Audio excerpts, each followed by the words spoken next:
It's a joy for the Division of Social Policy and Development within the United Nations Department of Economic and Social Affairs to celebrate together this very important day.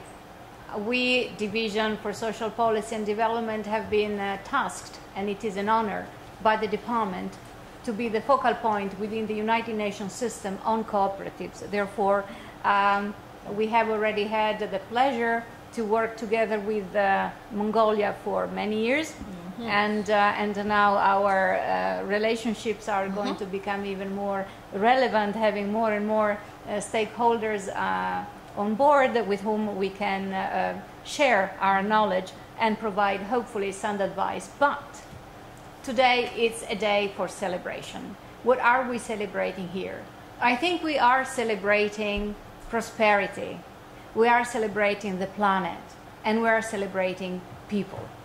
And as it has been rightly said a few minutes ago, cooperatives, like the United Nations principles, are people-centered. And the overarching theme of the new agenda, these 17 goals discussed by 193 different countries around the world, and these countries have decided to unite in these goals and make them happen, well, we can benefit of the enormous, empowering capabilities that cooperatives have. Cooperatives have 200 years of history, so they're solid. Cooperatives have shown in the year 2008, when there was this global crisis, that they were resilient. They went through it. Actually, they were the only ones that didn't really crack as enterprises. So I believe that this model is really a very good model, particularly in the contemporary world, which is a global world that is facing so many new challenges. And cooperatives are resilient. They're there. They're for the people. They're there to promote prosperity to be shared with people, and they're there to promote the well-being of people.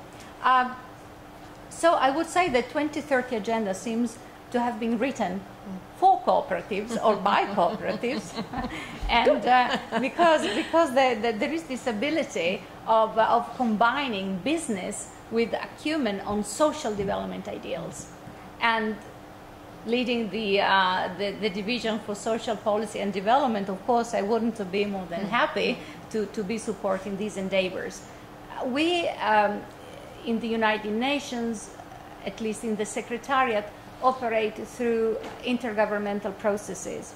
And we do serve a very important one, which is the Commission for Social Development, advisory body to ECOSOC, that brings then recommendations to the attention of the 193 members of the United Nations at the General Assembly.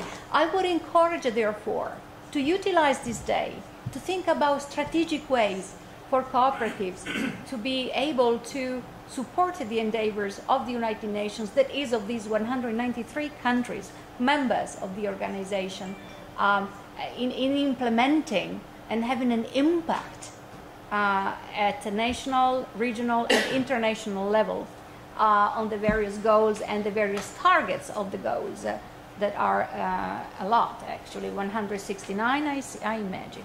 Cooperatives have a huge potential by providing opportunities for the most marginalized members of the society as well. And here I'm referring to the concept of leaving no one behind. Leaving no one behind means leaving no youth behind, and youth are facing enormous problems when it comes to employment. Cooperatives can play and are already playing a fundamental role. Leaving no one behind means leaving no persons with disabilities behind. 1 billion people in the world out of 7 billion. And what I'm referring here to is, for instance, this 555 insurance plan.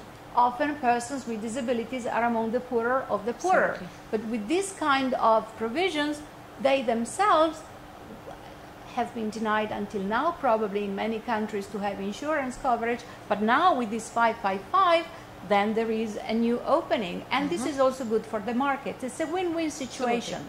But I would like to say that cooperatives have also to be celebrated because they give us hope for a better future for all. It's a very winning model. Let me repeat what the Secretary General has often stated and call on governments to create enabling environments, including supportive legislation and regulations for cooperatives to thrive and grow, and for countries to leverage the power of cooperatives to achieve the SDGs.